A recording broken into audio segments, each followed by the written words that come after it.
Hello students, welcome to class 7th. This is the class of English Literature, Mulberry. Today we are going to study chapter number 1, the 3 questions. Basically this is the story of a king who wanted to know the answer of the 3 questions. What was the right time to act? Who was the most important person? And what is the most important work to do? So let's start to study the story. Once upon a time, there was a king who believed that he would be successful if he knew the answer to the 3 questions. What was the right time to begin something? Who were the right people to listen to? And what was the most important thing to do? So he announced that a great reward would be given to anyone who could satisfactorily answer these questions. Wise men came to the king, but they all gave different answers. Means no answer made him satisfied. In reply to the first question, some said that to know the right time for every action, one must draw up in advance a table of days, months and years and must live strictly according to it. Others declared that it was impossible to decide beforehand the right time for every action. Hence, one should always do one's duty instead of wasting time in idleness. Others again said that the king should have a council of wise men who would help him fix the proper time for everything. So many, please give the different answers.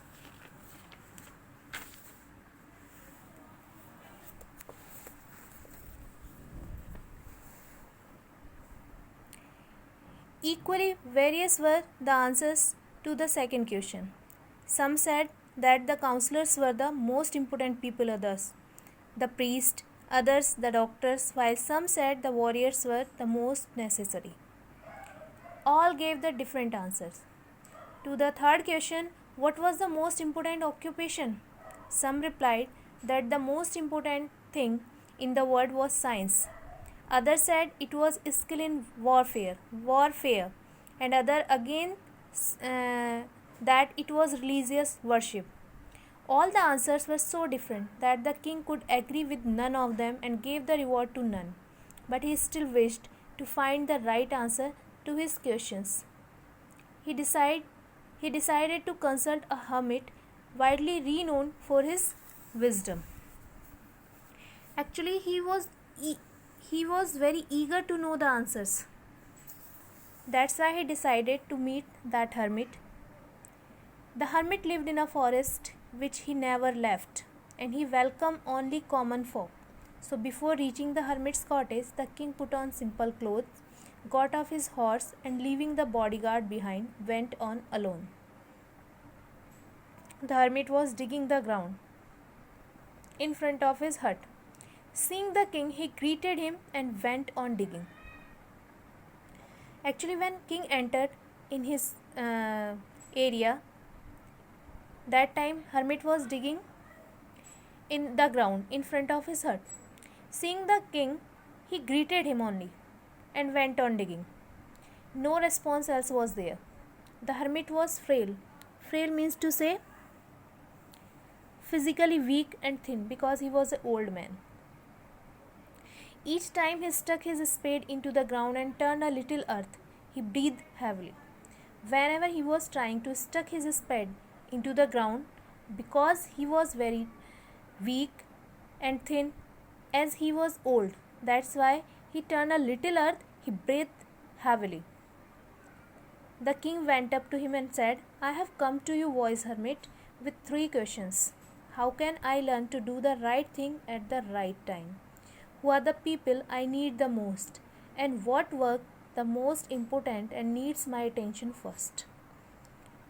For these 3 questions, king was very eager to know the answers. The hermit listened to the king but answered nothing and started digging again. The king was shocked to see this. Then he asked to hermit, "You are tired? Let me take the spade and work a while for you." "Thank you," said the hermit, and giving the spade to the king, he sat down on the ground. 1 hour passed, and then another. The sun began to sink behind the trees, and the king at last stuck the spade into the ground and said, "I came to you, wise man, for an answer to my question. If you can give me none, tell me so, and I will return home."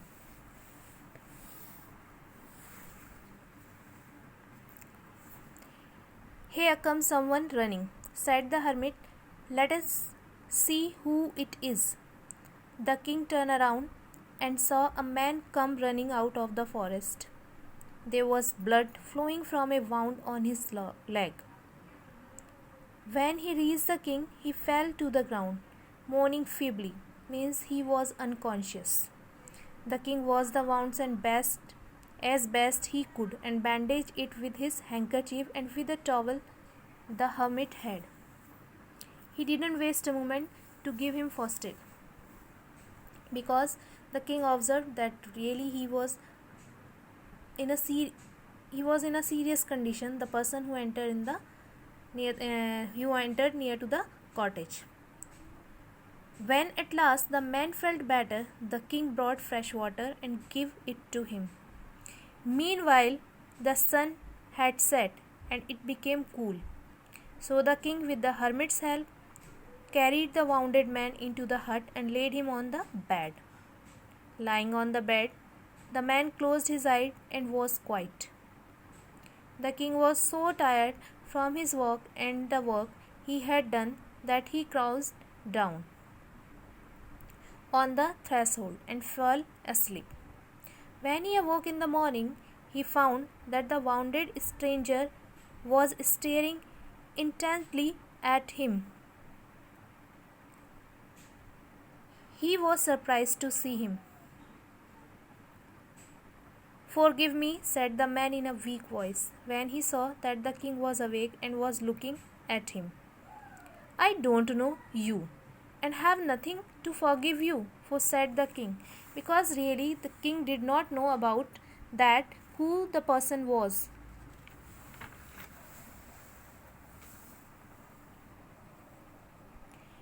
"You do not know me, but I know you," the person told to the king.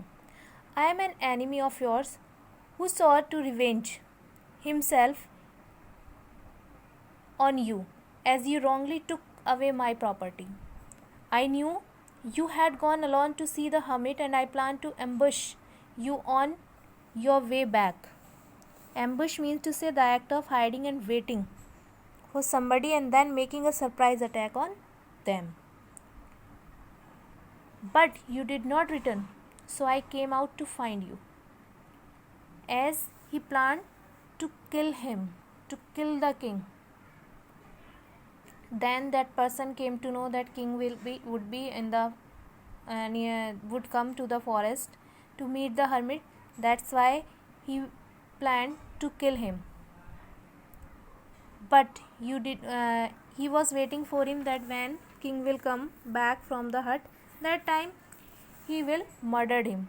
But he didn't get the time. He didn't get the chance.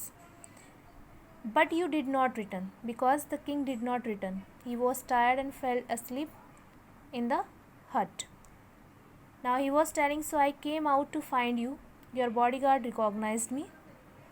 As I ran away, I fell and I was wounded.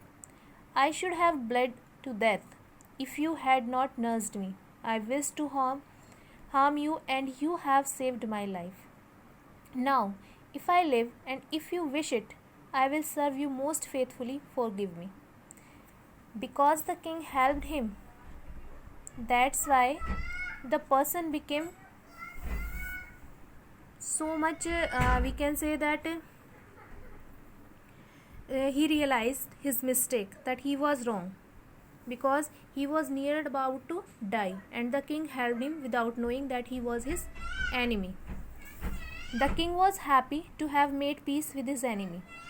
He not only forgave him, but said he would send his own physician to treat him and promised to restore his property. Then the king went out and looked around for the hermit. He wished once more to beg an answer to his question before leaving. The hermit was outside, sowing seeds in the beds that had been dug the day before. The king approached him and said, "For the last time, I pray you to answer my question, wise man." Then he told, "You have already been answered." The king was surprised to hear this. He asked, "How? How answer? What do you mean?" asked the king. "Do you not see?" replied the hermit.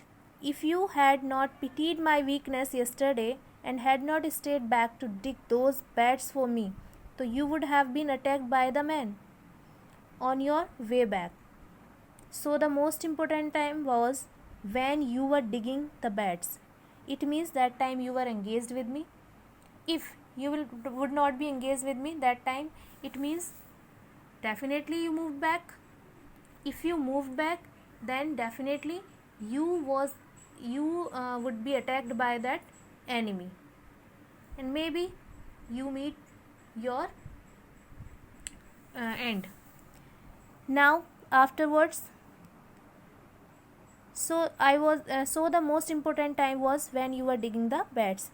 I was the most important person and to do me good was your most important business. Afterwards, when that man ran to us, the most important time was when you were attending to him. If you had not bound up his wounds, he would have died without having made peace with you. So he was the most important person, and what you did for him was your most important work. Remember, then, there is only one time that is right. Now it is the most important time because it is the only time when we have any power. The most important person is the one with whom you are at a particular moment. No one knows whether you will ever meet anyone else in future. The most important thing to do is to do good, because for that purpose alone are we sent into this life.